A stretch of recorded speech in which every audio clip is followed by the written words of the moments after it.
Hello and welcome to the yeah, fuck it, whatever.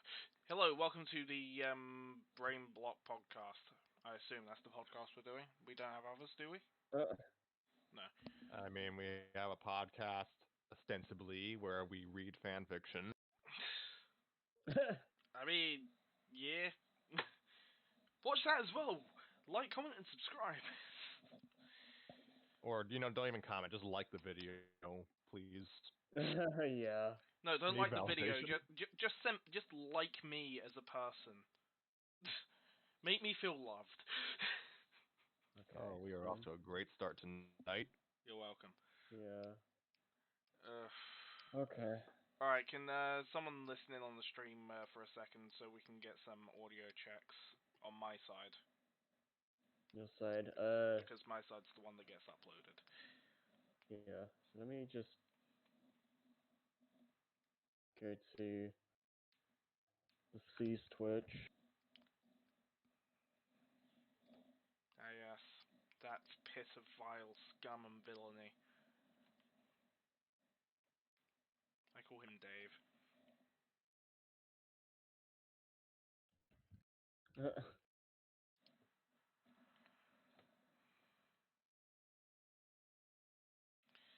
I mean, currently they're just looking at nothing.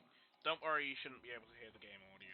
If you can, Okay. you've got amazing listening skills because there is game audio. Because yes, I can turn it off. I just didn't completely turn it off. Okay. Everyone say something. YOLO Swaggins. Hi, folks. I'm Scrappy Fan 92. We are recording on a Sunday because I made a boo boo last night. Yeah. There Okay, were and I'll there were say some random thing. Blah blah blah. there were problems with timekeeping, so. And there will be problems tomorrow when we record Storytime with Scrappy, episode 5? 6. Something. We are Right. episode 6. Yeah, should be episode Do we 6, Swix. have people on board for that tomorrow? Not Joey, Harry, for Pete's sake. Yeah, Harry. Tanner and Xavier and Nova agreed. So Okay. And yeah, Lewis says he's a maybe. I'll ask him. I'll ask him later, but Lewis might join. our story is about many, many, many women, and we have like no women in our cast because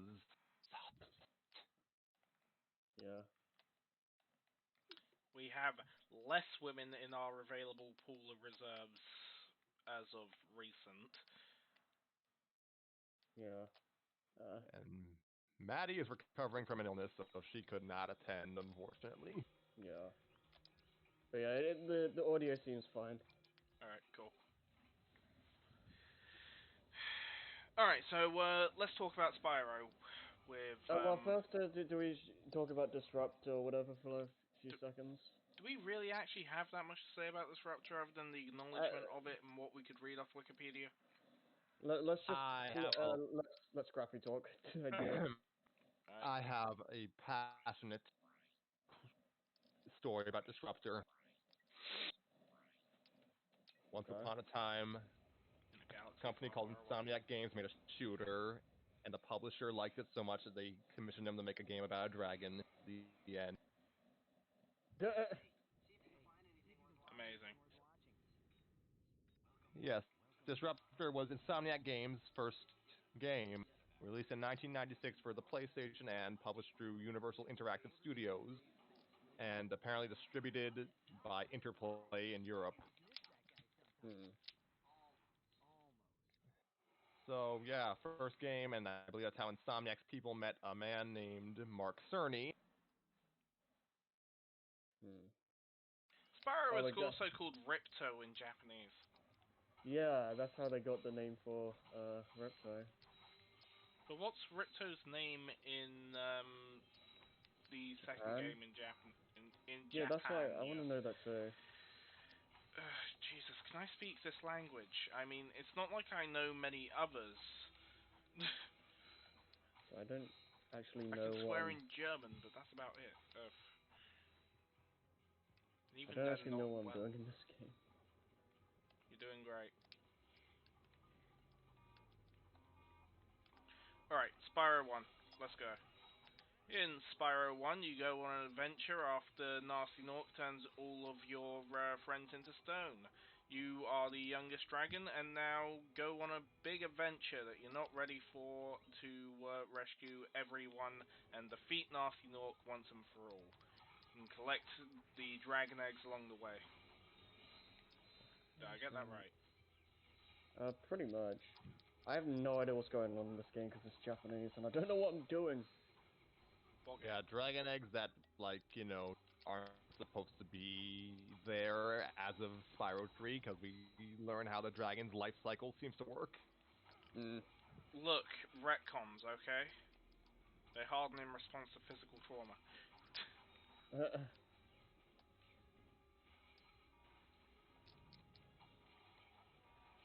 So, yeah, Spyro 1, Insomniac's second game, also released for the PlayStation and published by Universal. Produced by Universal, published by Sony, because how things worked in the 90s, apparently. Yeah. Spyro is it is definitely the sister series of Universal's Crash Bandicoot franchise. Yeah, they like doing the crossover stuff a lot, and the both games had like demos for another game on the other side, and I think the games were being developed in the same building, and that's what happened there. Because of Universal's pretty fast production schedule in those days, and honestly continuing up through the PlayStation 2 era, we got 3 Spyro games between, a period of about 2 years, and that's around the same period of time that the last 3 PS1 Crash games came out, so there were demos for each of those respective games on the other game. Yeah. And thus began a long, weird history of Insomniac and Naughty Dog. Yeah. I used to think the Spyro games were developed by Naughty Dog, but that's wrong. I'd like to see them. I would like to see them try in the 90s. That could have been interesting. That could have been interesting, like do like a swap of like who gets to develop what game. It's actually a shame that the companies today are now just a ghost of their former selves. I mean, like they really are. You never really. Well, I mean, Spider-Man was really good, but like you never really know what companies are like, because like they always change like who's actually in it, and you know, it's never the same. I mean, yeah, I get that, but particularly now, a Dark Age doesn't cover how far they've fallen. I feel like that's only really the case with the Ratchet and Clank reboot though, because the last thing they did was Spider-Man, and that was just really good across the board. So. I don't want to get into it because I don't really know much about it myself. But Naughty Dog make The Last of Us, don't they? Yeah. Right. The Last of Us 2 has some really big problems with it because, okay, the script leaked. And yeah, I've heard about this. This has led to revelations of problematic things. There have been mass pre-order cancels and. Yeah. I haven't looked into it because I just don't need the hassle. But from what I've heard, it's not the only thing that's going on between these companies. I'll say this right now. I have more experience with the with Naughty Dog's games than I do Insomniac. See, I have about equal. Maybe a little more here and there. Yeah. Cause I played the Crash trilogy and I played the Jack trilogy. I played Nitro Fueled, which basically just CTR, so that counts, I guess. Yes. The the only like cartoony platformer I haven't played of them is Jack X, I think. Well, I mean, as you know, that's not really a platformer, but I'm Well, sure I you'll. know, but no, but like I just mean in terms of just like the cartoony design kind of thing. Now that's it. In terms of that, that's the only Naughty Dog game I haven't played. I want to play Uncharted at some point. I don't know if I'll ever play Last of Us though. That doesn't really seem like my kind of thing. It doesn't Do seem you like like my kind of human thing. beings getting impaled? Not particularly. I Then mean, you'll probably not like The Last of Us. I mean, human beings getting impaled is like my favorite thing ever, but Well, I'm leaving it at that now. But The Last of Us, it just isn't my kind of game. I've watched I've watched a playthrough of it, and it seems like one of those games that's more fun to see people watch than play. Does that make sense? Sounds like an inverse to how like Games our that would have two been most recent better as Let's Plays. movies. Yeah, pretty much. But going back to Spyro though, I think a good way to start this would be like how you guys first got into Spyro and your uh general first experiences with the original. Okay. Well, like Crash before, my memories with the franchise actually mostly come from the third game. Mhm. I think my brother rented or got a copy from his friends of Spyro Year of the Dragon, the third game. That's the third game, and I apologize if my audio isn't coming through for anyone watching this. We know the drill at this point. Um, Mm. so yeah, Spyro 3. I see my brother playing through it. Something about the pastel colors and just kind of fantasy played straight, but also kind of parodied backdrop and environment. I guess just appealed to me. Yeah. Yeah, I always, I think I mentioned this during the Year of the Dragon playthrough you did back in 2018, but yeah, Bianca getting torched by Spyro was something that always stuck out to me for some reason. Yeah, so that's my early PS1 Spyro story, and then I got Spyro 2, not that one, Season of Flame on the Game Boy Advance. Oh right. Yeah, I always there's I'm sorry, I just find that funny. Thank you. actually I'll let you finish first before I was gonna say the thing I was gonna say. So, yeah, I played that. I honestly, the more I think about it, the more I kind of realize that's a very impressive Game Boy Advance game. Yeah, I agree with that. Just from a technical perspective, it's impressive how they were able to translate the gameplay to an isometric perspective, but it's 3D enough. Yeah.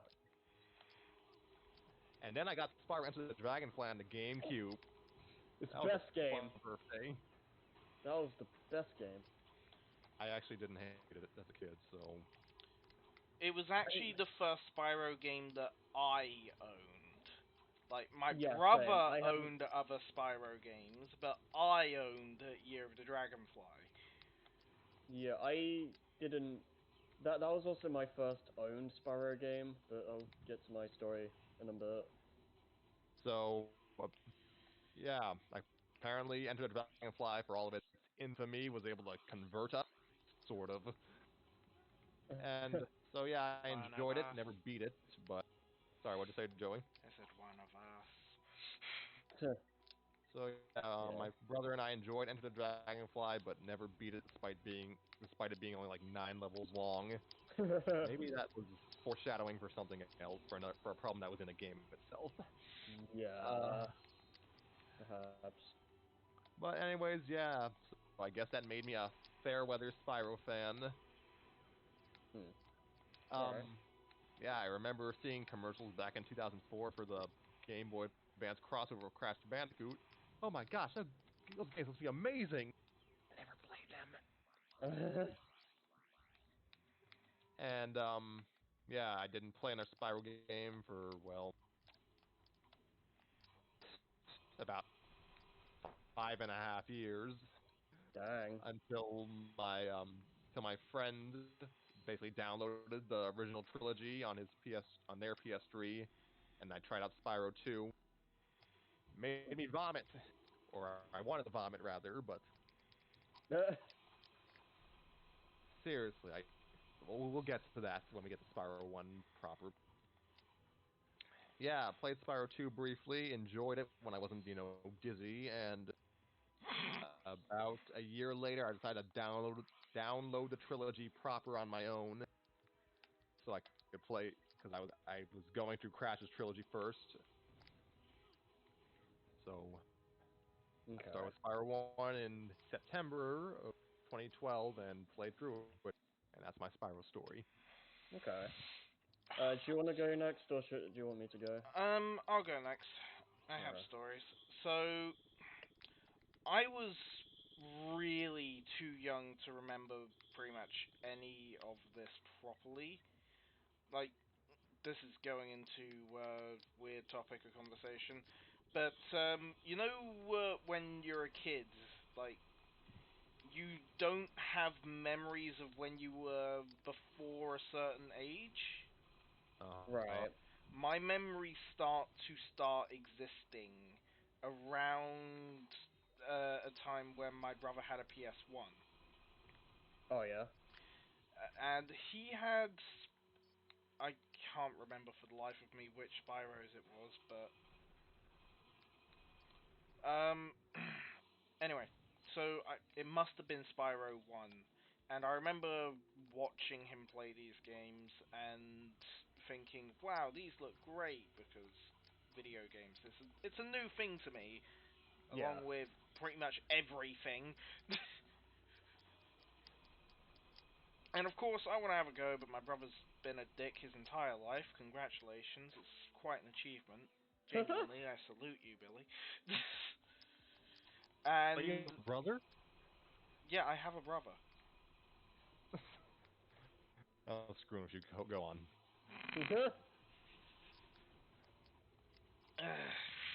Fuck's sake, where was I? I'm distracted now, fuck. Your Yay, brother low wouldn't let attention you span. play. Yeah, my brother wouldn't let me play the games because it was his PlayStation 1. I can't touch it. I'm a child. I'm a baby, and he's like 4 years fucking older than me. He's always been like this. It's like, I can't touch it. I'm a horrible monster. My mere being in 5 feet of the fucking thing will cause it to implode on itself. It's like, no, seriously, this must have been how he was thinking. It's like, Yeah. I don't remember if I ever played on the PS1 more than 3 times in my entire life before I moved to my current dwelling. Because, as I said, memories only just forming then. So, I really don't know. I also Hmm. remember one of my earlier memories.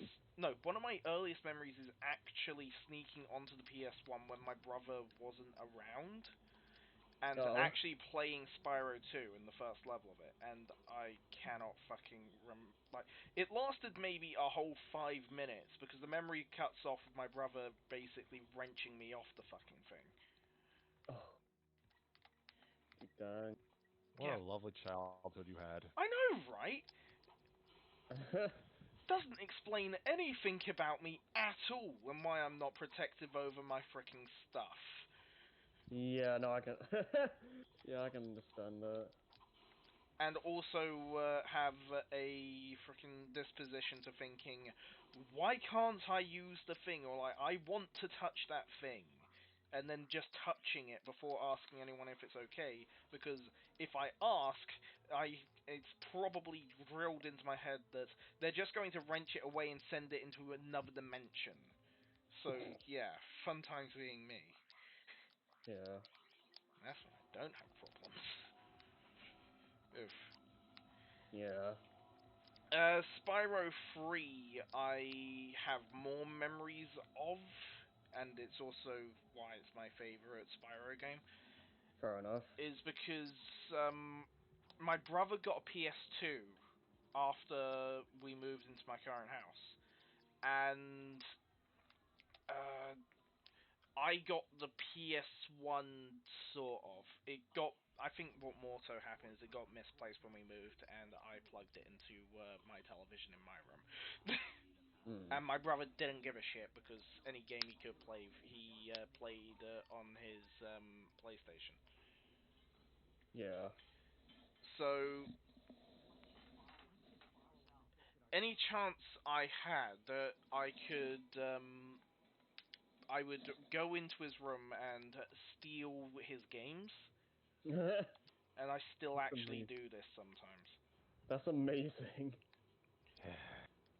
And one of the games that I stole that I played most of was Spyro 3. There was also this Okay. other game that I played like one time called C12, and I need to get a hold of another copy of it because it's drilled into my memory that this fucking thing exists. Nobody knows about it.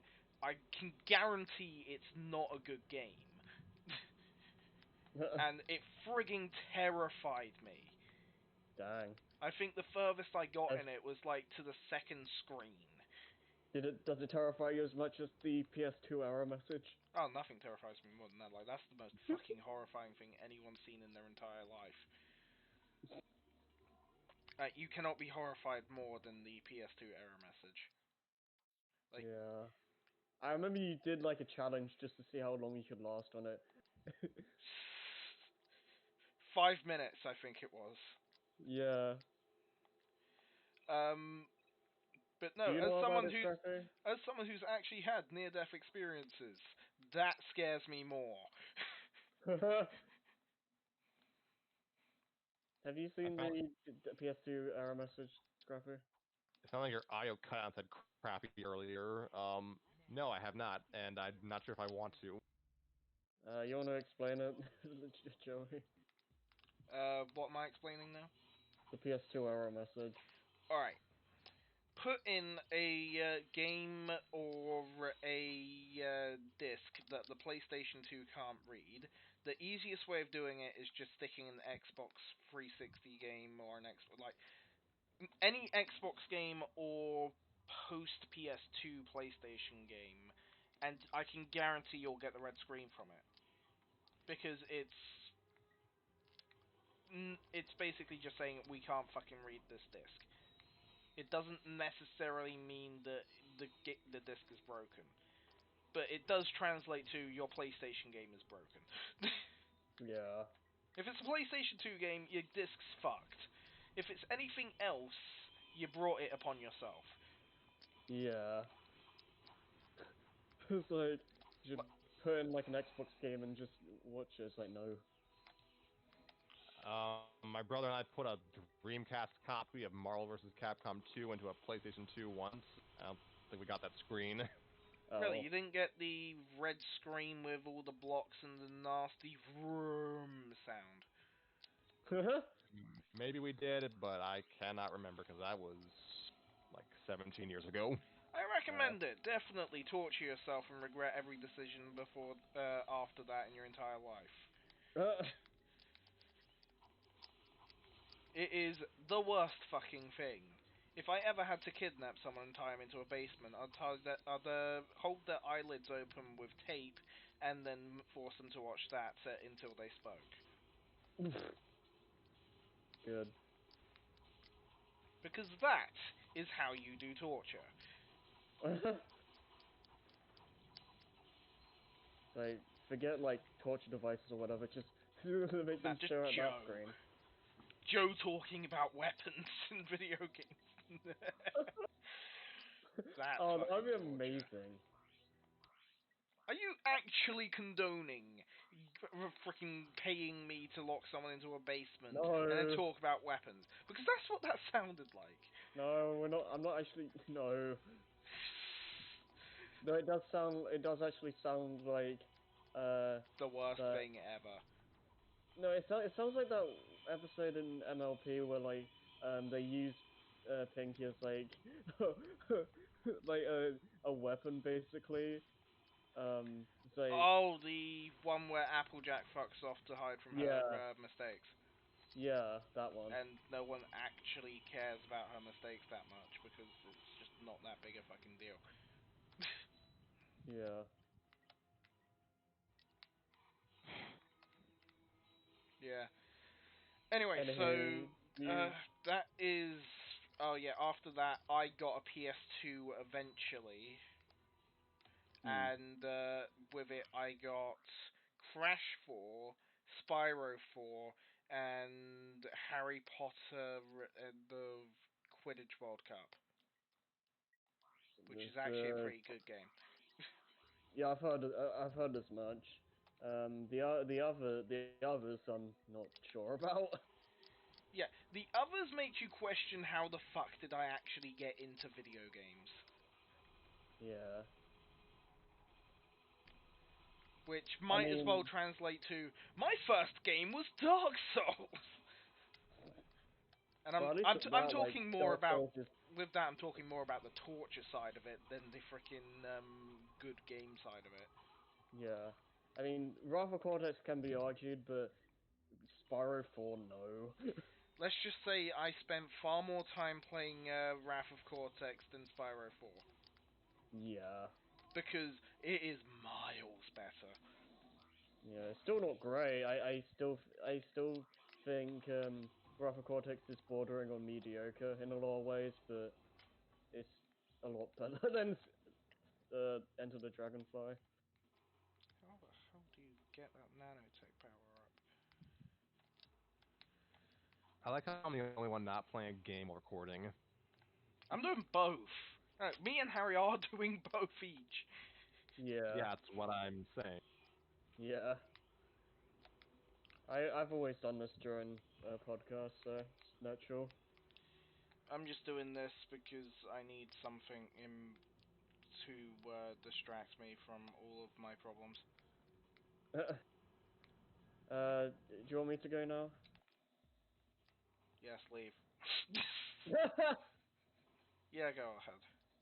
Okay, so my first experience with Spyro was the fact that I found out that there's if you put like a some variation of the Konami code in Crash 3, you get a Spyro 1 demo, and that was like my only exposure to the series for a while, for a long time. And I just remember playing that demo over and over again, and I remember me as well as like uh I think I don't know if it was just my brother or my siblings in general, but either way, we always wanted to play the Spyro trilogy at some point, but for whatever reason we could just never find the games. Um so that just never ended up happening. So my first experience with the series proper, as I alluded to earlier, is Enter the Dragonfly, and I didn't, I didn't exactly hate the game back then, but I knew that even back then that something was up, because I remember, I remember like the first stage is the dojo, and one of the minigames there is the one in the tank, and I remember hating that with like a burning passion, and I just could never beat it, and I remember being frustrated by the long load times and all that stuff, and I could enjoy it enough on a base level, but um, even back then I could tell that something was up, and I wasn't really having a great time with it. And I didn't actually get to play the Spyro trilogy until um, until I got it on the PSN store, and basically I just played through the trilogy, um, and that was pretty much my only experience with Spyro for a long time, outside of like Enter the Dragonfly as well, and that stayed until Reignite came out, and I've also played those versions, and that's essentially it. And I don't want to talk too much about my feelings towards the trilogy now because we'll get to that, but that's essentially it for me. I got in through I got interested through the Spyro 1 demo, played Spyro 4 first, and then played the trilogy in like 2014 or something.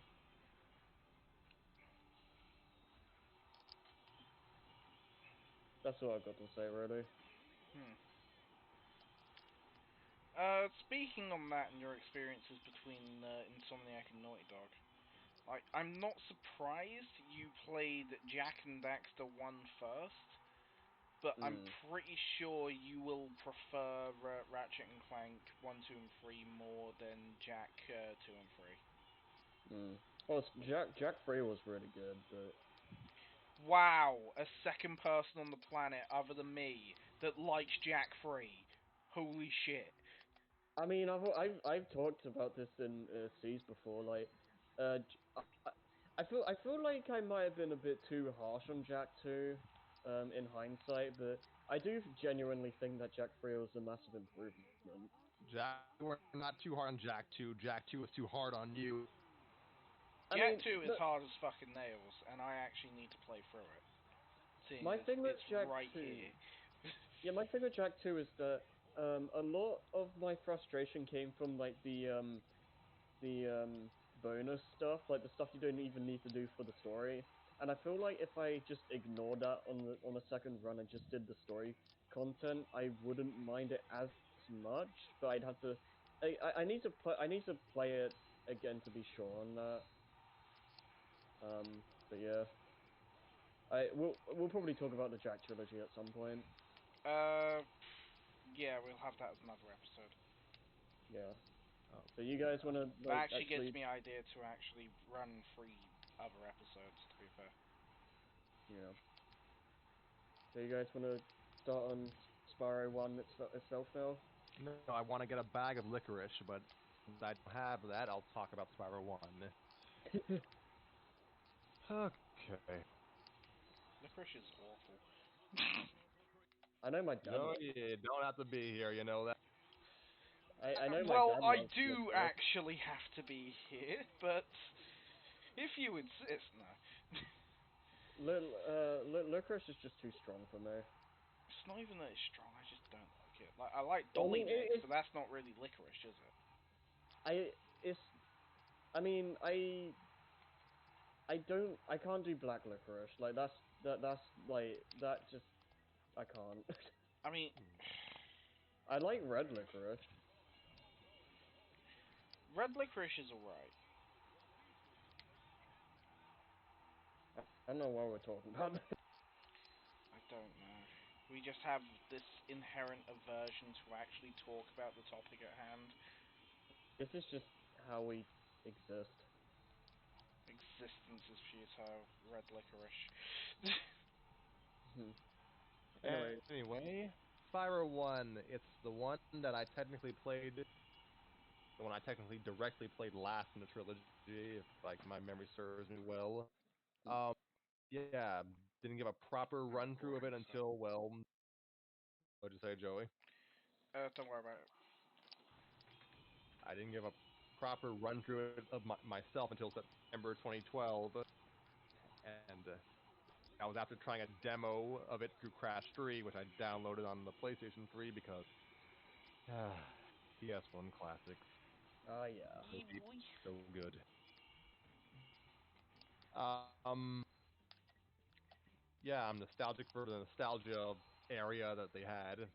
Oh my gosh, Hmm. I am getting old.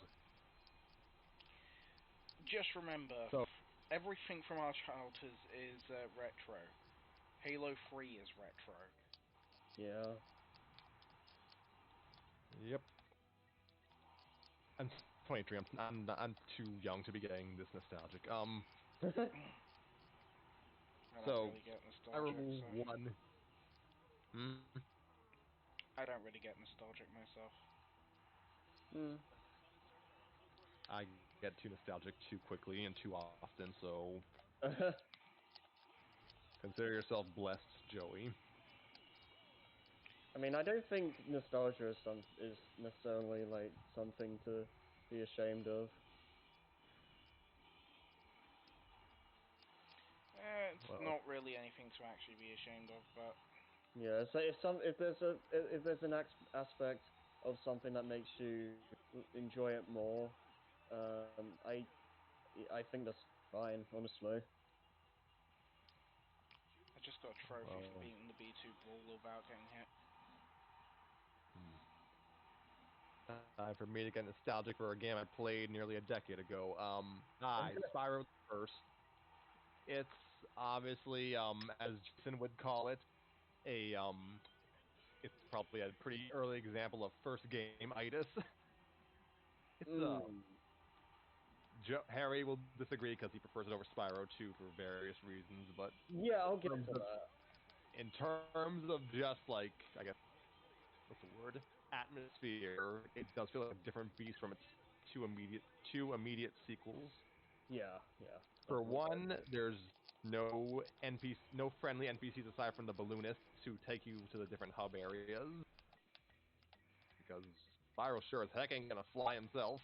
I mean, it's not like he's got wings or anything, am I right? Unless he's in a speedway level. I never Yeah. understood that. Like, Fairy magic. Basically, I'm just gonna presume Spyro is like hallucinating himself, like shooting down trains full of noise. okay, I gotta mention this because like even as a kid, I was wondering like what's the deal with that because I remember playing the like when I played the demo in Crash 3, I was thinking, oh, maybe in like the final game you'll unlock the ability to fly around like forever, and like this flying stage is like a little taste for that, and little did I know that that was just the gimmick of those kinds of stages. Oof.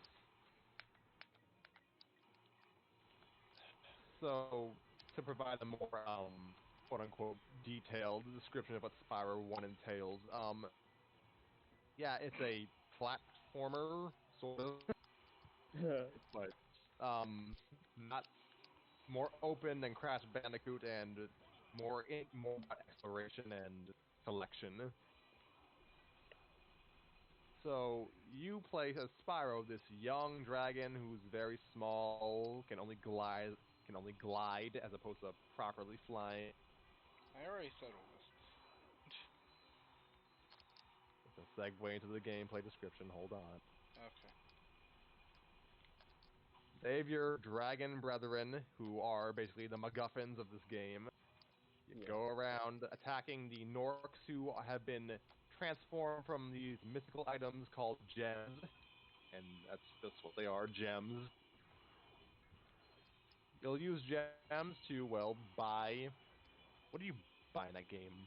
Balloonist Uh, stuff? Wait, can I just the talk thing. about something real quick?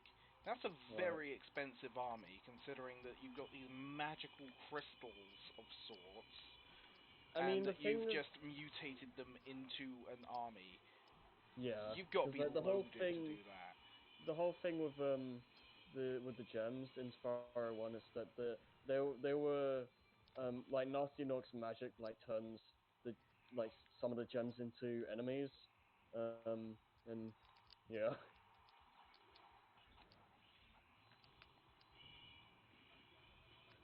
So do the Norks have to sell themselves to get stuff? I don't know. Like, I don't know really know how that works. This is One going of to get into a very nature's weird place very mysteries. quickly. Yeah. So yeah, you run, you jump, you have a side roll for some reason, Yeah, it's like and never used. it comes in handy in the first boss level, and pretty much only there. Yeah. And like, there's a reason that's two and three, like in the originals anyway. Like, it's in Reignite 2 and 3 because just to make the all three games um connect to each other better. But in the originals, they cut that move after one. So yeah, basically it just spend levels which are pretty big, exploring and fighting enemies and saving your dragons who are fellow dragons who are like barely guarded. Yeah, and like what I like about the game is that the idea is very simple. Like you need Nasty Not got ticked off because the dragons were like saying, "Oh, he's no threat" and all this, and you need to get the treasure back because that's what dragons do. They like their treasure, and some of the enemies or some of the gems were turned into enemies, which in turn means you're like taking care of Nasty's army, and by extension you're saving the dragons and everything, and it's a simple premise that gives you a nice feedback loop and makes you want to beat the bad guy basically and have like a simple form of motivation, which I think is very important for a game like this. Collectathons like Spyro are very simple in nature, and I think it's important to have some kind of goal to work towards or a reason to care about the stuff you're doing. And I think for Spyro One's basic premise, it does the job it does the job relatively well. Um, and it doesn't do anything too out of the ordinary. But it's just that simple push that makes the player want to like keep going. And it's fun to hear the dialogue with the dragons.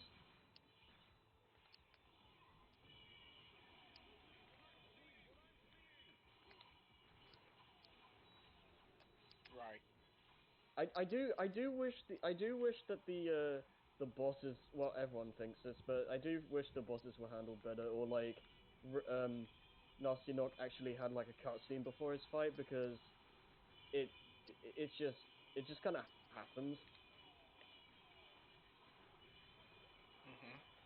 But besides that, yeah.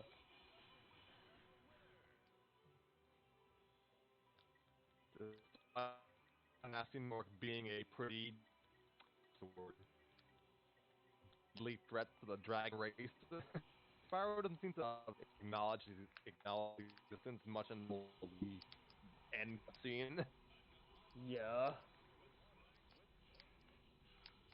which I think kind of speaks to how most of the bosses in the first game are treated anyways. They're, for all intents and purposes, glorified enemies. Like Yeah, they are. generic enemies. Like, Like, one of the bosses is literally just Papu Papu. yeah, the nature of Spyro 1 is different from its sequel, and the boss levels are actual, like, platforming stuff to do. Yeah, it makes the fact that the boss stages are platforming stages makes me not harp on them too much, because the actual stages themselves that accompany them aren't actually too bad. So it's like I think you're at least getting something out of it, but in terms of an actual fight, it's yeah.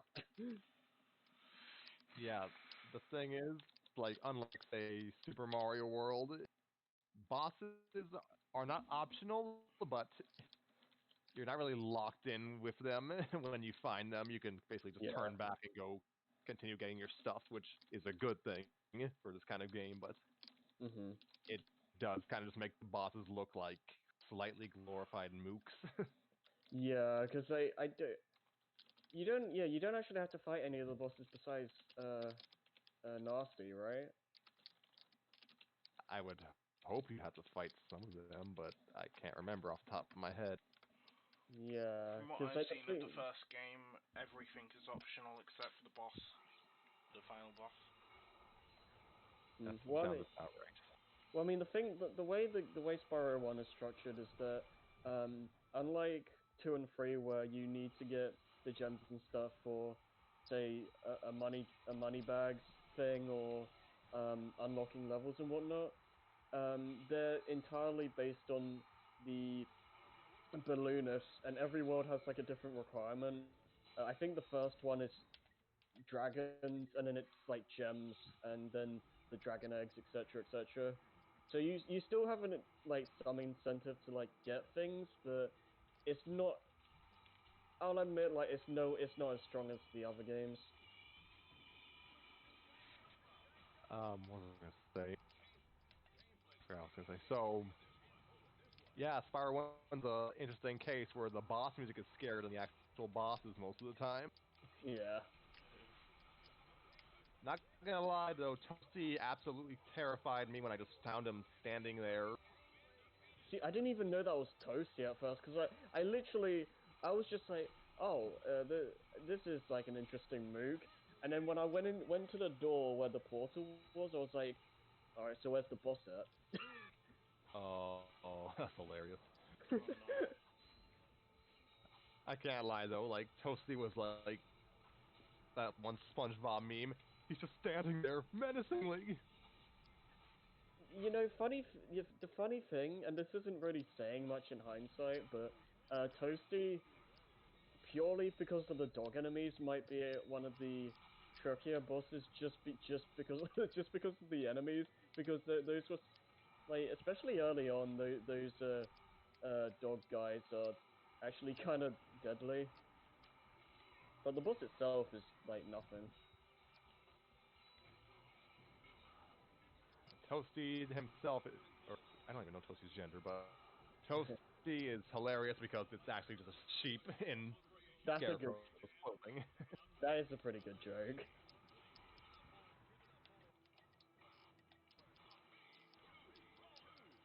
Can't lie, I got whacked by the stilts, and I took burning vengeance on that sheep afterwards.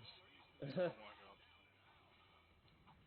Speaking of sheep, yeah, that's Spyro is interesting in that there's pretty much always health running around the field.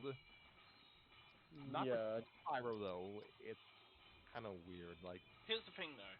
You'd think, wow, I'm a dragon, I'll eat that sheep. No, you won't eat that sheep. Sparks will eat the butterfly that's inhabiting the sheep. yeah. It's interesting how both Crash and Spyro had like a partner helping them, and both of the characters didn't get a personality until their third respective game. I Oh, mean, it's Spyro kind of had a personality in the first game. no. I'm talking about Spark.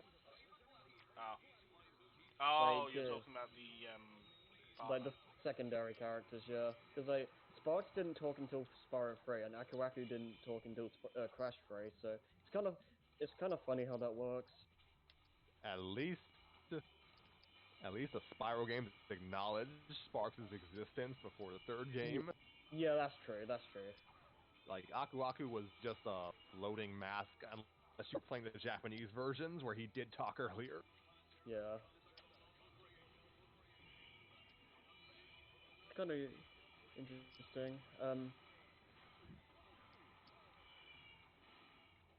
It's a it's a very Sparks is a very nice addition because it's like where the fact that he can pick up gems for you is like a massive time saver, and when you don't have him, you just get really impatient because like this thing that you've been like relying on all this time is not there, and picking up all the gems not like normally is just a lot more tedious. So it's really easy to take that for granted.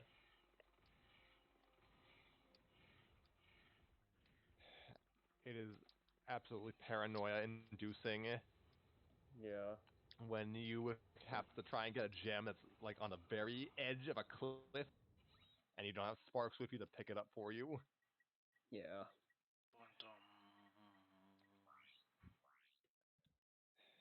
So, yeah, Sparks is Spyro's buddy. No, no, Is it's.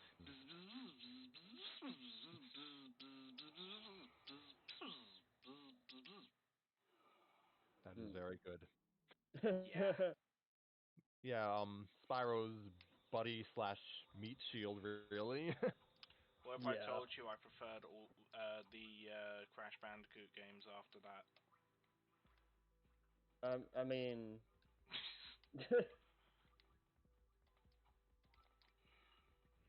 I mean, if we're gonna go there, I prefer the Crash trilogy overall, but well, to a point.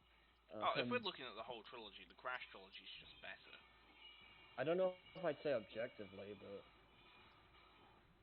I It's kind genuinely of. think that objectively they are just better games. I don't know how to feel about that because, what, like in terms of just gaming media, like objective doesn't really even mean anything. So Well, it means task at hand. yeah, it really just depends on the type of game you prefer. If the joke went over your head, or you're not paying any attention to me anymore. Alright, I don't know. What was I going to say?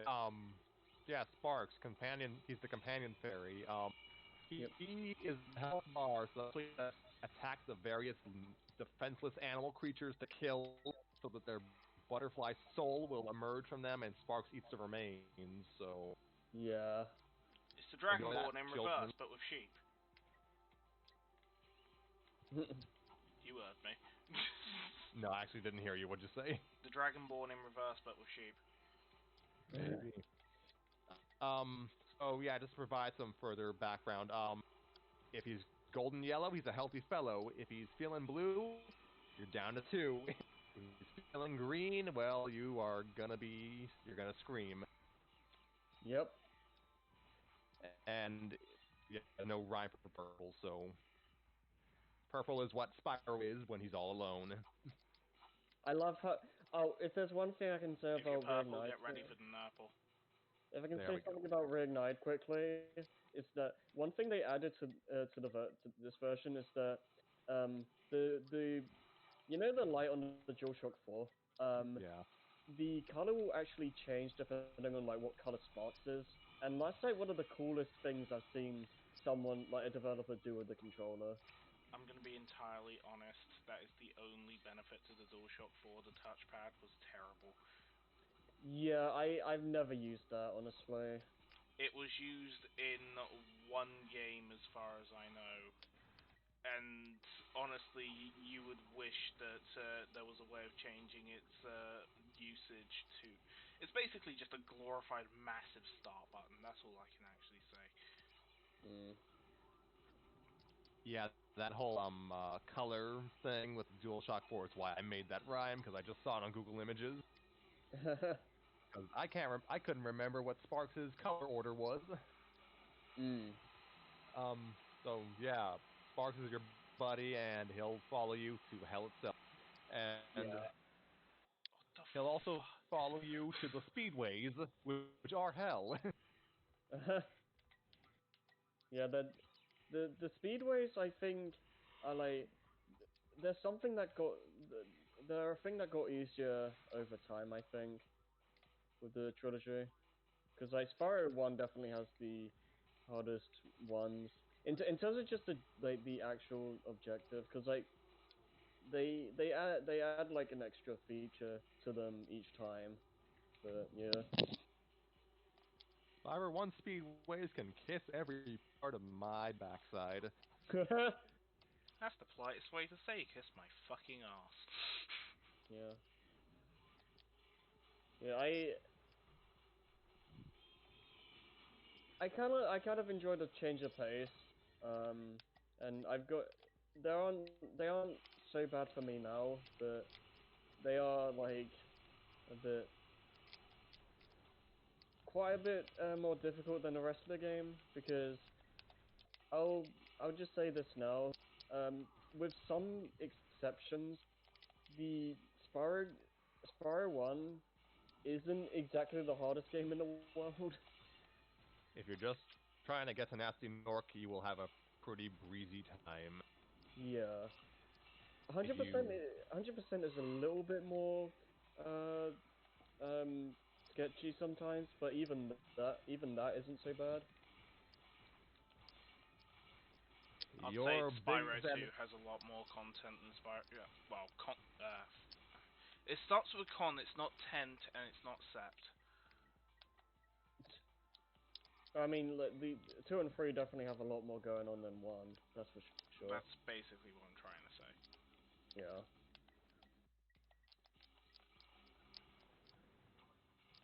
Um. Fuck. bless you. No.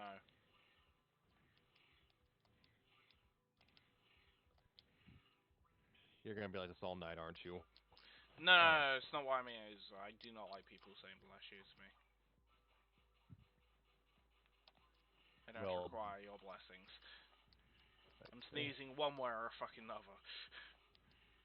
good health to you, jackass. Yeah. What was I saying? For Pete's sake. Oh yeah. So beating the game is relatively easy. Trying to get 100% is perhaps a different matter, especially if you have and to get 100 or was it like 120% properly, or that's the third game.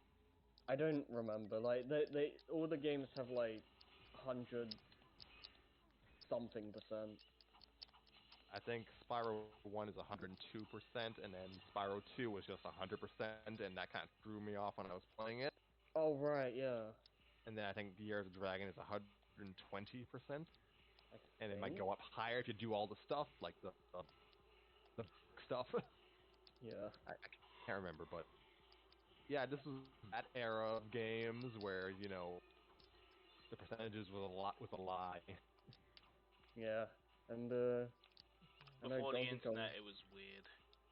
I know Donkey Kong games like to do the extra percent thing a lot. So yeah, to get 100+%, you needed to find every dragon. There's 80 of them. Get all the gems. There's 12,000 ostensibly, and Yeah. find all the dragon eggs. And to get those dragon eggs, you have to chase down the thieves. They are Yeah, no, the no, only, no, no.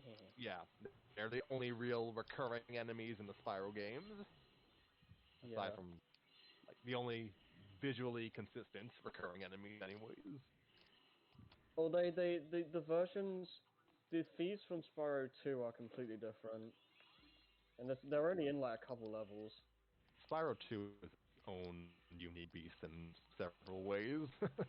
Yeah. um, yeah, thieves, absolute pain in the ass to chase down. Hilarious, just as a concept, though. Yeah. Like, I don't know, they're just funny to chase. They're annoying but funny to chase down. Oh yeah, for sure. Hmm.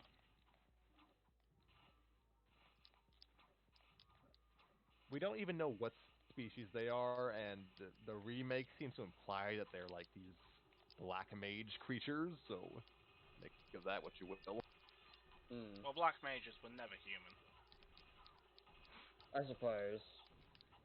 Vivi from Final Fantasy IX was human to me, Joey.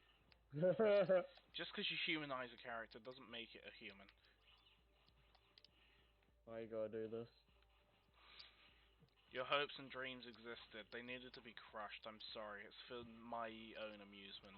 It's not for your own good. You'd been better off with him. Well then. We are just on fire tonight. I can arrange that. Hmm. It wouldn't be the worst thing that happened to me this year. Oh, Oh don't. god. Good.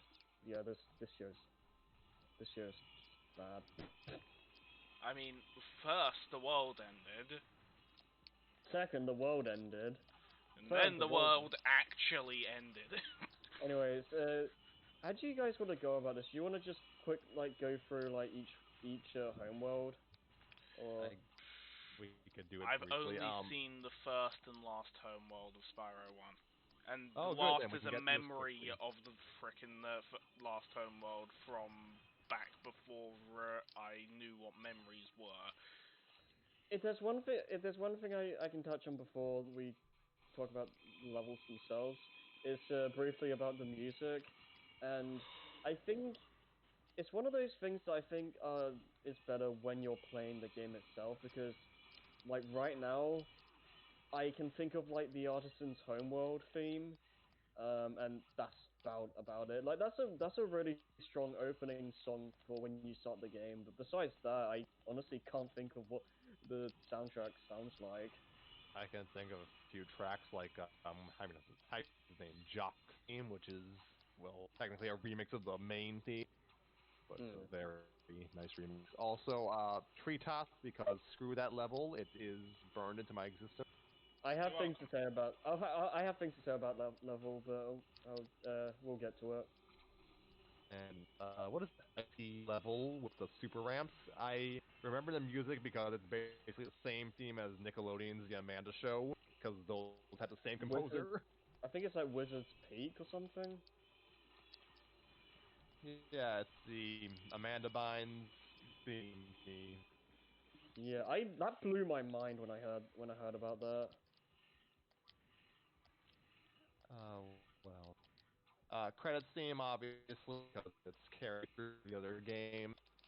Oh yeah.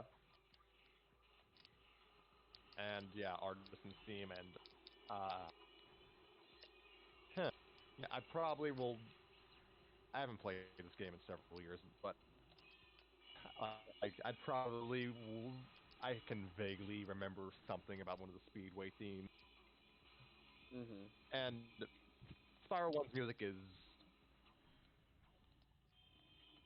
It's unusual. Hey, can I It's make a definitely JoJo reference? sure. Speedwagon. It's definitely a different like the Spyro games definitely have a unique sound to them that just kind of screams Spyro. Yeah, Not. Insomniac. Go on. I was gonna say they're not my favorite soundtracks by any means, but I do like that when I hear them, I can immediately think that they're Spyro. So if they were, if Stuart Copeland wanted to make them um, sound distinct, then he did a good job in that regard. Yeah, Insomniac got a full-on veteran music guy to do their music. Yeah, They got Stuart Copeland, the drummer for the band The Police. Oh, yeah. to be fair then. And it's a very... I mean, would you call it 80s music? It's I'm not sure. the guitars... Mm. Hmm. I'd say label it the music of when the police were most prevalent. Mm. It's very Stuart Copeland. The guitar riffs just kind of... Rock your world. They jab a part of my soul.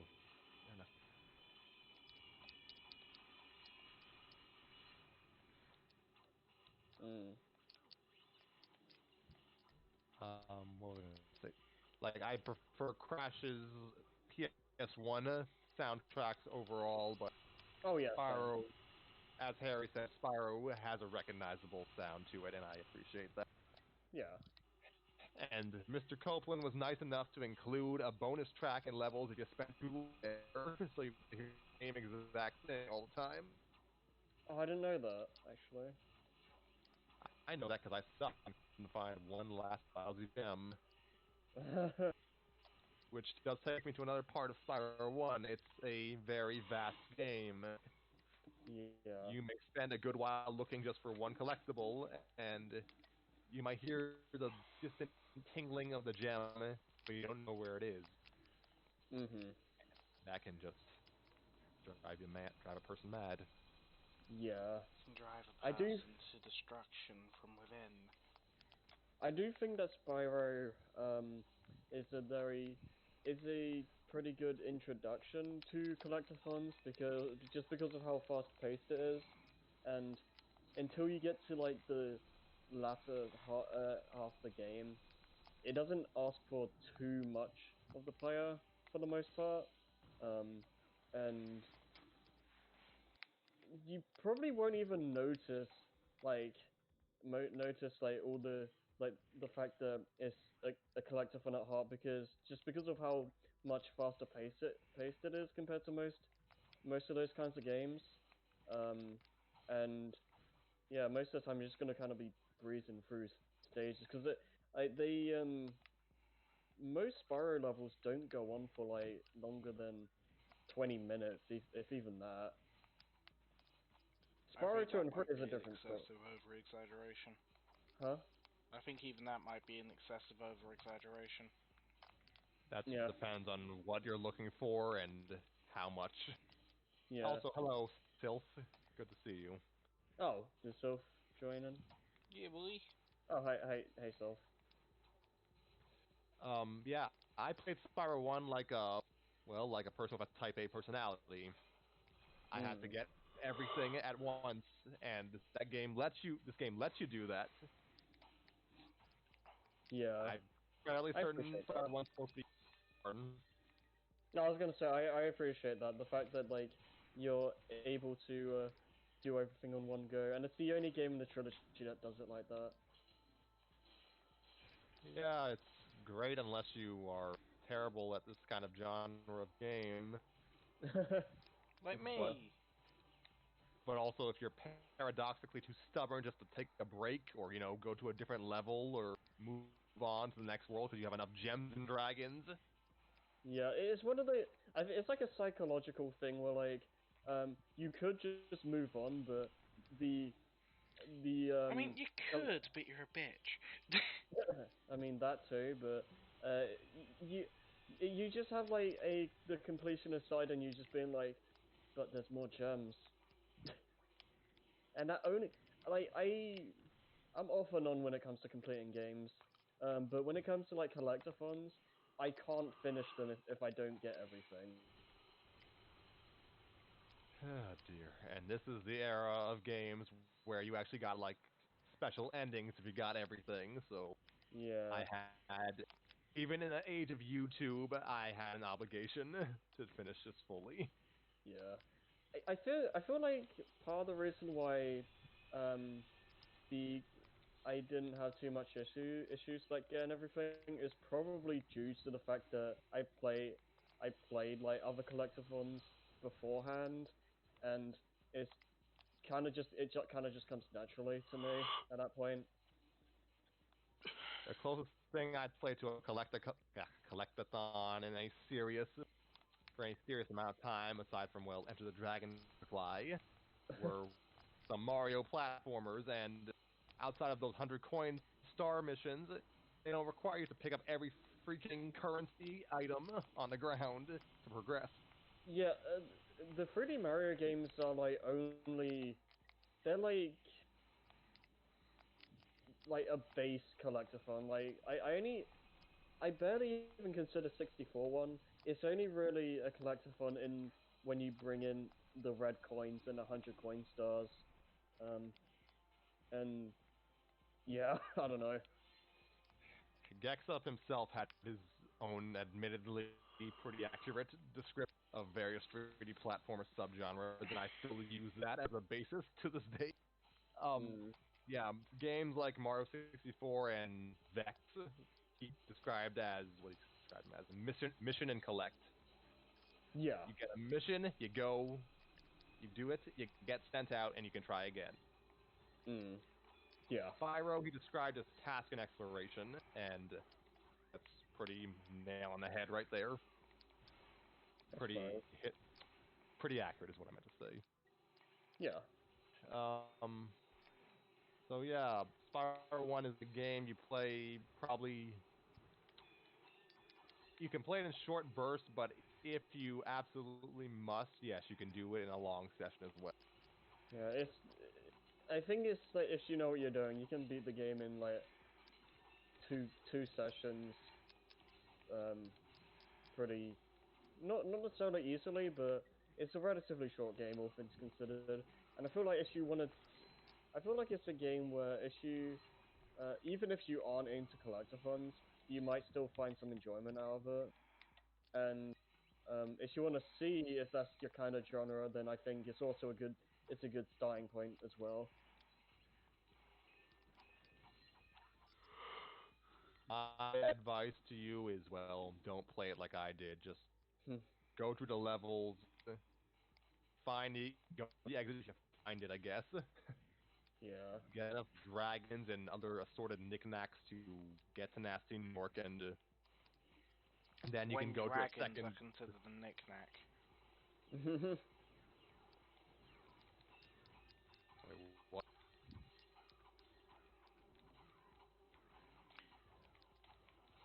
You claim dragons were knick-knacks. Well, I mean, essentially are in Spyro 1. Like they're like a main collectible.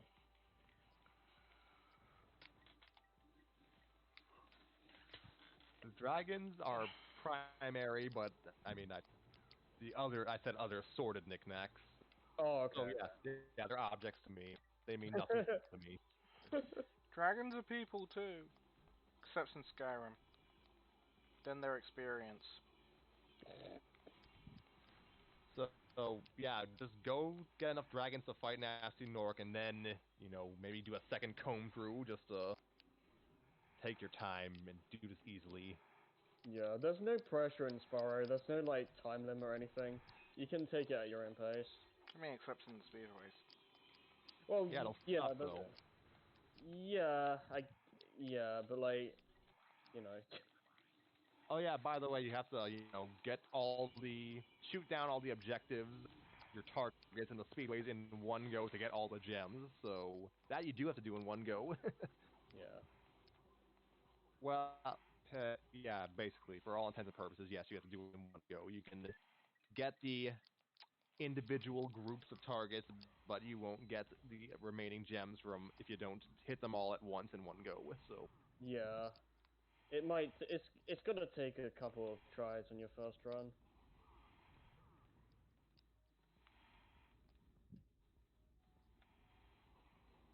Um, so do we want to talk about levels individually now? No. Well, screw you too then. I really can't talk about individual levels to that degree of detail. um, well, I think we're just gonna like brief just kind of go down the home world specifically. I think Artisans is a really good first area. yep. An unusual thing about Spyro 1 compared to its sequels is that you can actually die in the hub worlds. Like, Yeah. that was always a little odd to me. Hmm. Um, yeah, and Spyro can't swim in this game, so don't try, swimming.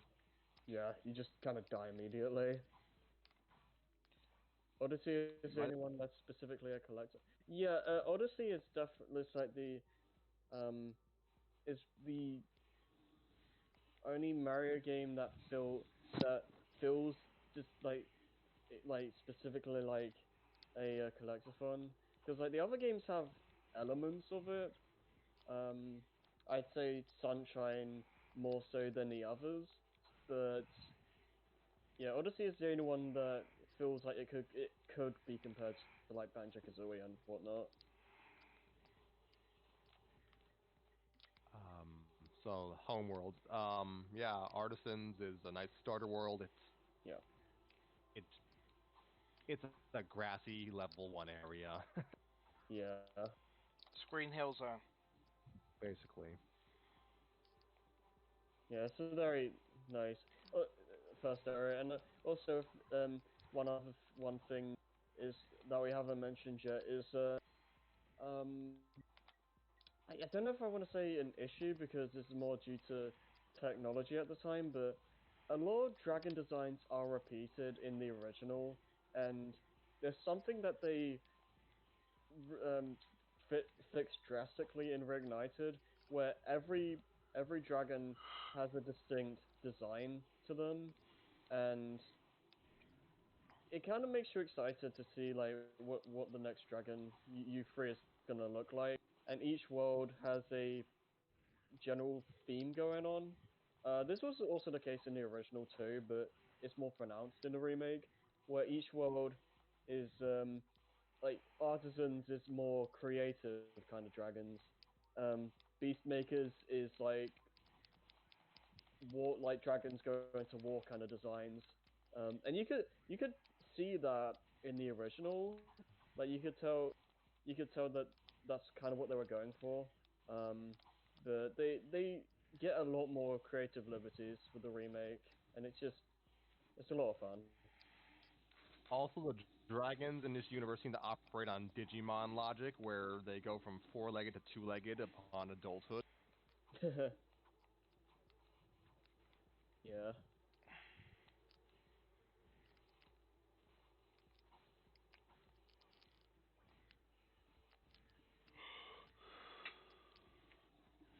Well, were you gonna say something else or? The next hub. Wait, were you gonna say something, Joey? Uh, no. I'm just Okay, then. really tired. We can just do Spyro 1 today if you want. I say we do Spyro 1 and then do the other Spyros as 1 or 2 additional episodes. Yeah. Yeah. So I feel like we're not gonna sleep tonight if we keep going. I'm putting a hard cut off at 3 a.m. If it goes over Okay. that, it doesn't matter where we are, we're stopping. Okay. Why'd I do that? Oh, the joys of living in the UK. I know, right? It's almost like we're 5 hours behind you. Yeah. Or ahead, or whatever it is. Yeah. One thing I guess like with the artisans and just Spyro 1 in general is that there's a general like fantasy kind of feeling that I get from Spyro 1's levels that I don't really get from most of Spyro 2 and Spyro 2 and 3's levels. Like there's something inherently more magical feeling about the world in the first game, and I can't. It's I the don't know. friendship. If you want to be like generic, maybe, but like I can never really pinpoint what it was, but there's always something. There was always this feeling I got from the Spyro 1 stages that just weren't there in the sequels. Um, I don't know. Maybe I'm just going crazy, but there's there's like I feel like there's just more fantastical elements in the first game. If that makes sense. Probably aided by the fact that the primary inhabitants of these levels are either dragons, fairies, goblin, orc creatures, and that's kind of it. Or Yeah, that okay. might have something to do with it.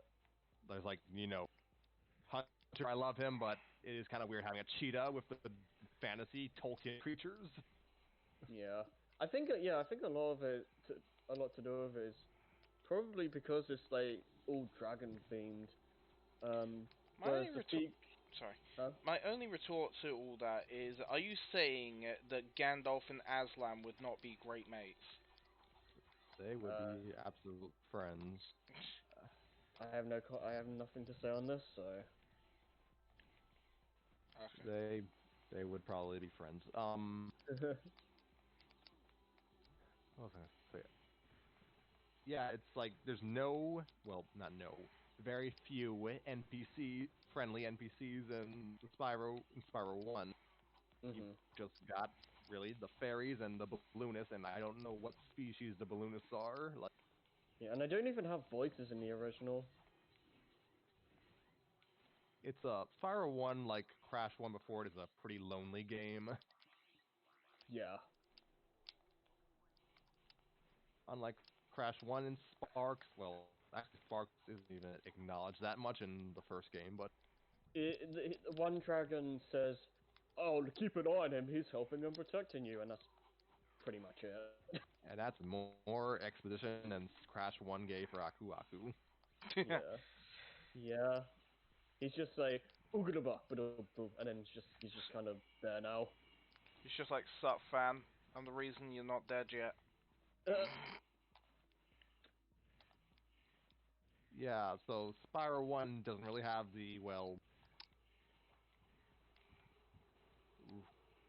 it's mostly just fantasy creatures as opposed to the vaguely real world animals that seem to inhabit the world in the other games. yeah.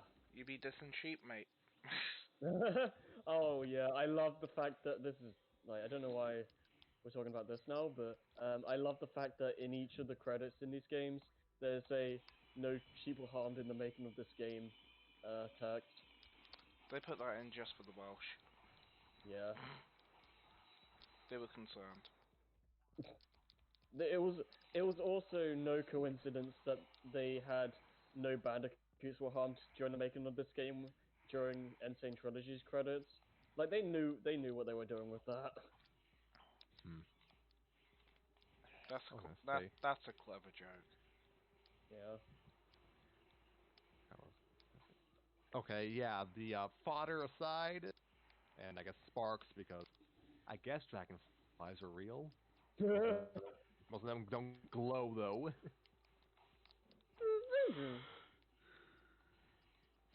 It's just a lot of vaguely fantasy creatures.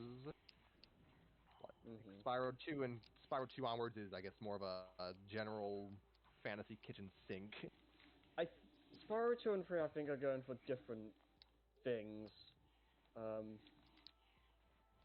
it's not inherently better or worse, but it's just a different type of feeling that they're going for.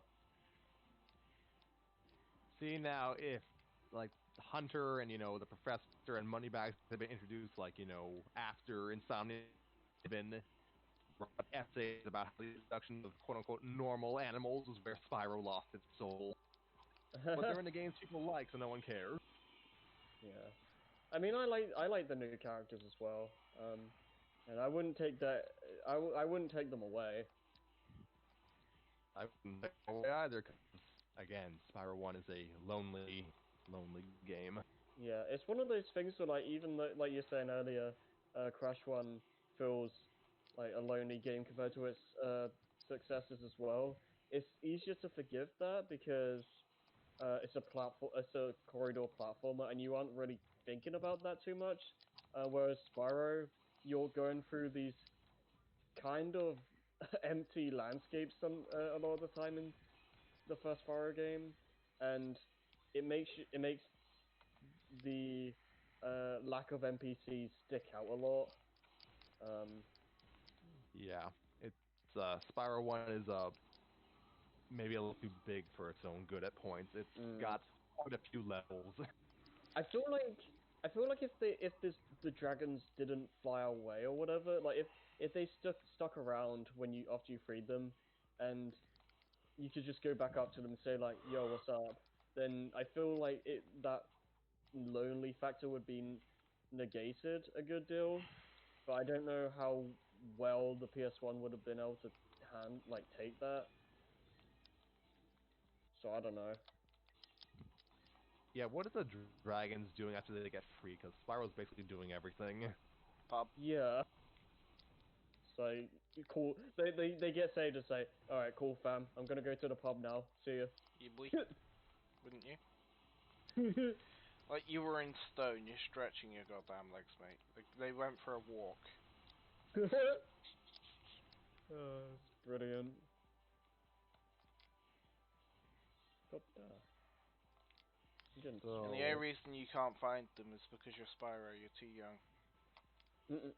You're Yeah, I not like how bipedal yet. yeah. The funny thing is that um, the there's nothing there's nothing stopping Nasty Nork from freezing the dragons again, and that's actually a plot point at the end of the game where all the dragons you save in Nasty's lair are dragons you saved before, and again it goes into that feedback loop where you need to get the dragons back and you need to stop the villain because otherwise he's just going to keep doing this over and over again. oh yeah, they count, there's 80 dragons, but you don't actually have 80 dragons to save. Yeah. You got 79 and that one dude. Again. Yeah. Um, yeah. Even in the ending, like the true ending, I think, they get the dragons get turned to crystal again because apparently Nasty Nor can do this whenever he feels like. I I I'm not sure how to feel about the ending. Like I get that it's meant to be like a funny joke or whatever, but I always feel kind of empty inside after that. It's like, oh really? Like I don't feel wholly satisfied. Like if that makes any sense. I can understand that. Do you know what satisfied me though? Getting What? all the gems, dragons, and dragon eggs, and then going to Nasty's lair to rob his ass blind. That is pretty good. Phrasing.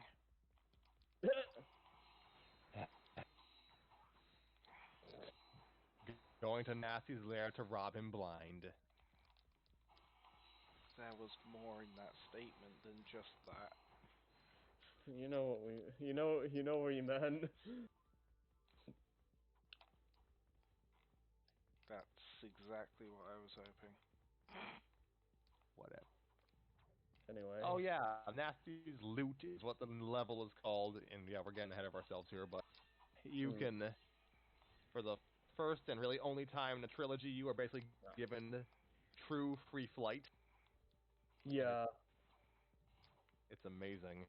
It's a really fun last thrill ride. Do we have anything else to say about Artisans, or do we want to move on? You should. Next hub world is the military themed world, and I always remembered it the most when I saw my friend play it back in like 2004. Yeah. I think it's the first world that really displays the strengths of Sparrow's abilities, because the thing about Sparrow is that the fact that he can like glide around makes it so levels can be a lot more open than your typical 3D platformer, and that requires a lot of spatial awareness. Like you need to know like where you can get to um, from what altitude, and you need to like be able look around in like everywhere just to make sure you don't miss anything and whatnot. And it's, I mean, I'm not doing the best job of explaining it, but You're doing it's great. it's like I think when you go to Beastmakers, that really comes into account where you have like these like platforms way off into the distance, or you have like these big areas that you can get to by gliding, and it has a lot of cool secrets that you can get to by just experimenting with your movement options, and it generally just makes it feel rewarding to explore. And I think the first game does it more than the sequels do.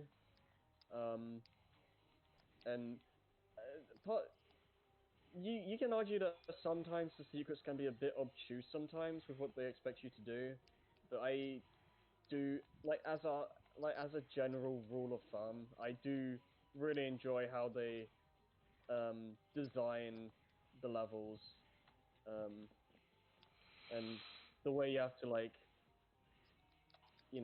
again just use your abilities to get everything.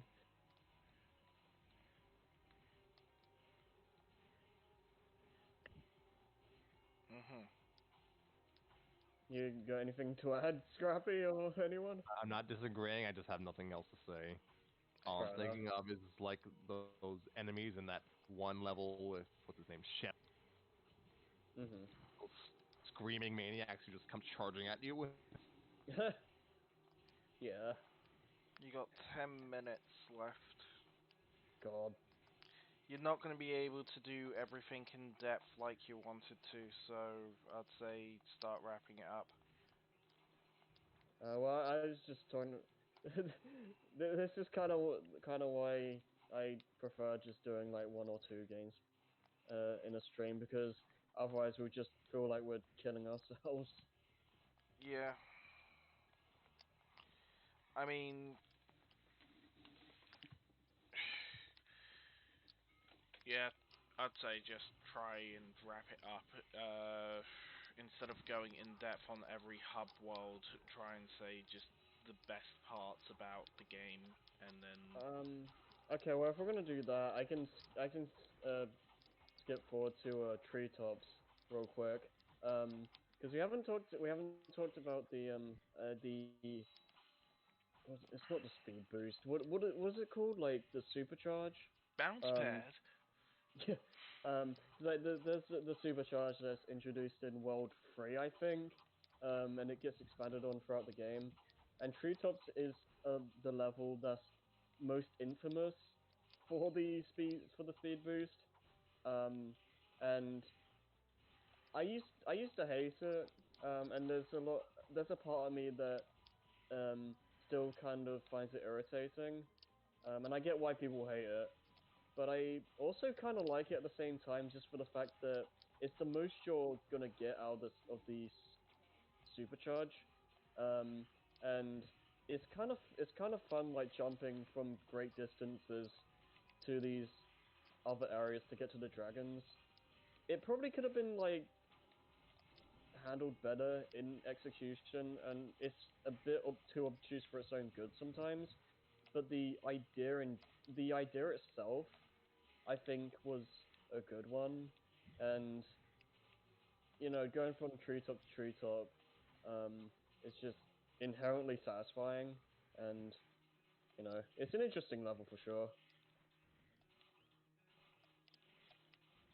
I know you you have a lot of resentment for the stage, so do you want to say something about it, Scrappy?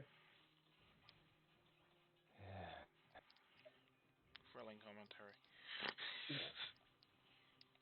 I don't want to talk about it. I believe Well, it would be beneficial to have a negative opinion right after the highly positive opinion. Well, yeah, because again, I understand why people don't like it, and it is an annoying stage when it comes down to it. That music is haunting me right now. Well, if you can just elaborate, Oaksworth like echo in your mind. why don't you like it? I guess is a good way to say it. Because the supercharge is a pain in the ass when you're trying to get every single gem. That's yeah, that's fair. If you just get into the exit, it's fine. I just don't want to deal with the rest. Yeah, that's fair. The level's fine. I just hate the level. um, can you get? I guess what we can just do quickly is just what are some standout levels you can think of?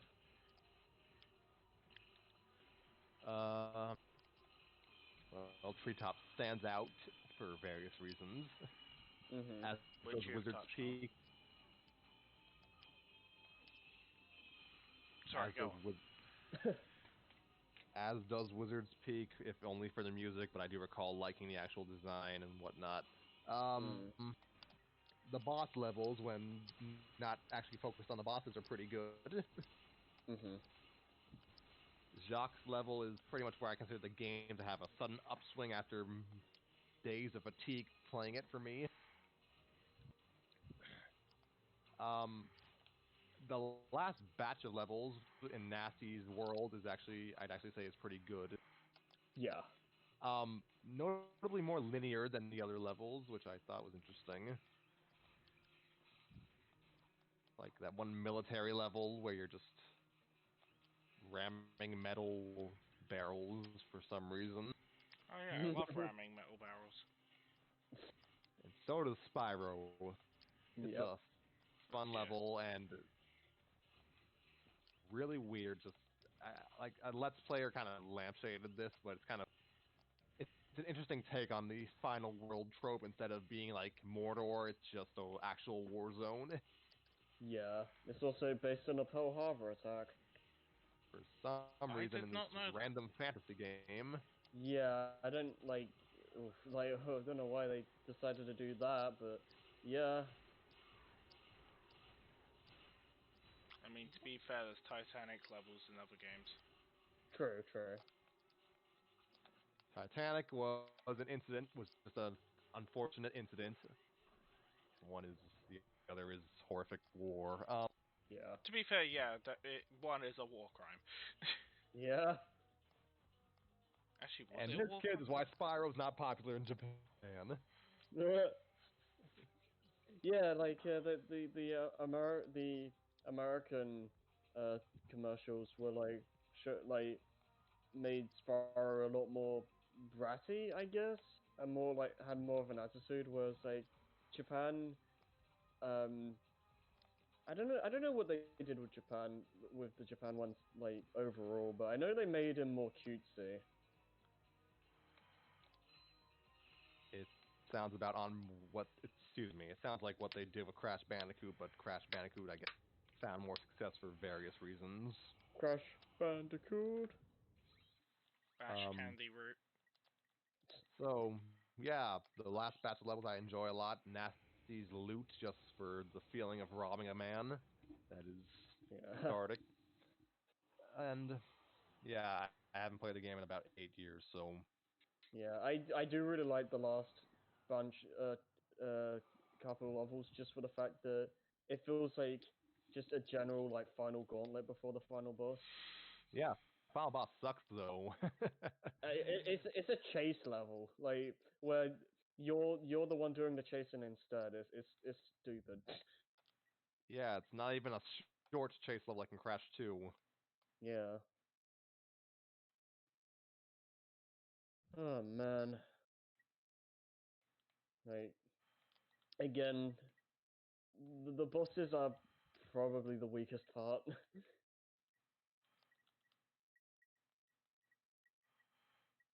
Oh god. Yeah.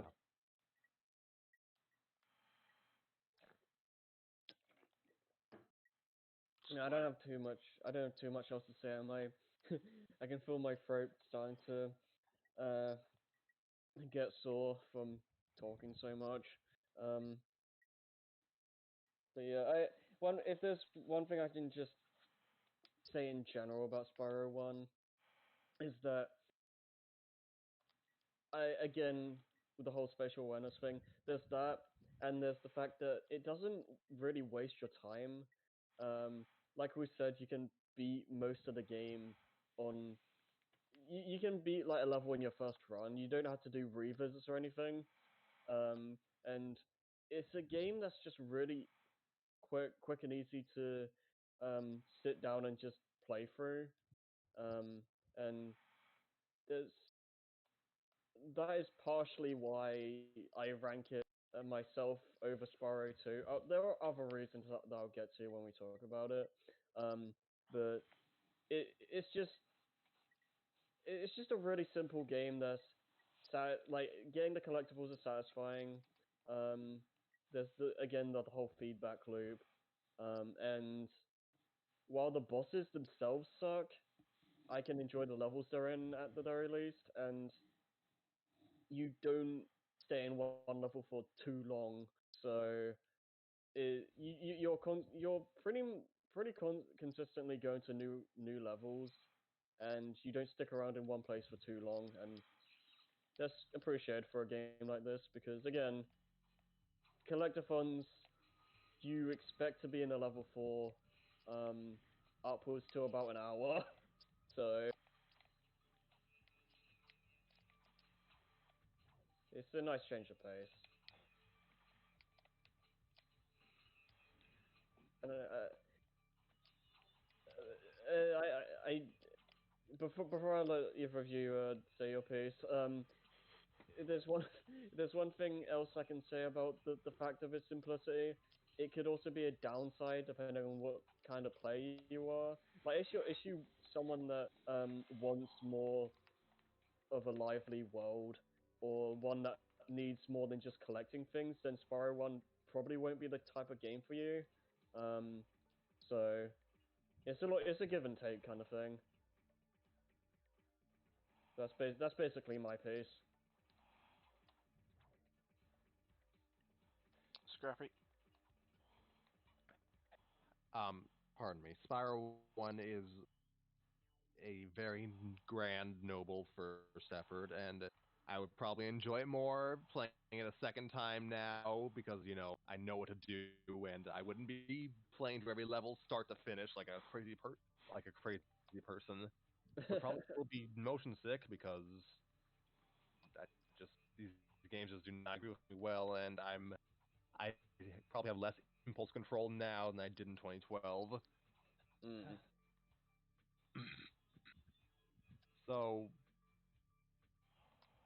it's a very, as I said, sister series to Crash Bandicoot, and as such, it is the peanut butter to Crash's chocolate. Interesting way to say it. One is streamlined and very linear. Some would say claustrophobic. Hmm. The other is open and emphasizes more exploration and eventually mini games over like getting from point A to point B. And I'd say through all of our childhoods, all we ever really wanted was to smack it all together and turn it into a Snickers sandwich. And that happened on a Game Boy Advance in the year 2004, and it was something. It happened. Yeah. Oh yeah. I don't know And if we're then there going to was talk the. about that, but Oh no, there were two other times which we can quickly mention. First of all, there was the reference in Twinsanity. Oh, I yeah. think he might want his gems back. Ah. And then there was a McDonald's promotional event. Oh god. I didn't even know that. It's canon. Good time. Yeah. Spyro is in the Game Boy Advance version of Nitro Kart, which is the reason why he's in Crash Team Racing Nitro Fueled. That's pretty cool. And a frozen Crash is found in The Legend of Spyro: The Eternal Night. Oh wow. I didn't know that. He's using his older design despite the fact that it's the same year as Crash of the Titans, so that's a bit interesting. Huh. And I think Spyro cameos in a Crash game later down the line, and of course Skylanders has both of them interacting. And yeah, that's that's that's their weird crossover history. Hmm. To our knowledge without researching it. Well, I'll just finish off then, if that's okay. Did Scrappy have Great. anything else to say about Spyro 1, or is that... I mean, I think I'm good. Let's Okay. we're also kind of out of time, so Yeah, so just go. Yeah, just go. I mean, fair is fair and all, but we need to stop. Right. So, thank you for watching Oh, did the. you not have anything to, like, Oh, your you actually. final thoughts? Oh, you You, want you I, care for my thoughts? Sorry. I mean, we both did. All right. So sorry. My final thoughts on Spyro 1 before we cut the podcast for the night because it's 3 in the goddamn morning. Yeah.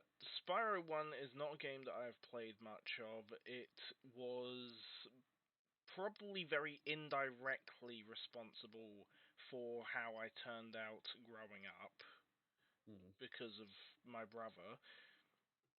Um, I know there's a strong speedrunning community for it, and for good reason. And I won't say it's a bad game. I'll just say it's not the kind of game that I can get into. That's yeah, I can understand Spyro that. 3 was always my Spyro, like the Spyro game that I actually liked. Right. And then I thought the future games were interesting. The the second timeline. Oh, right, okay, yeah. I would recommend giving them a go. However, I know personally they're not my cup of tea. At least the first two. Mm, But the second okay. one is a lot closer, and then the third one's like pinnacle. That's a great game. All right, so wrapping up. Yeah, I think that's it. All right. Thank you for watching the Rainblock podcast. We hope to see you next time. Please watch our other content. We got Scrappy's Book Club. We've got and I need to record more episodes of it. The Seas Seaspring one-offs. One-Offs. That's what it's called. Thank you. I'm And then tired. there's the online There's session things. the Casual Fridays, Yeah, which I don't know if we missed an episode of or what. That should be next week on whatever our current time scale is yeah. on Friday. And then there's also our main content, but that is under production at the moment. Yeah. We've got work to do for our non-existent main content. And I think the story in provided Story time for people Scrappy is most Mondays. yeah, and provided we get everyone on board, it should be tomorrow, if that's correct. Yes. Well, today, as of the time I'm Yeah. uploading this. Yeah. So yeah. watch that on Twitch. Mhm. Alright, thanks for watching. See you next time. Like, comment, subscribe, and peace out, my comrades. My dudes.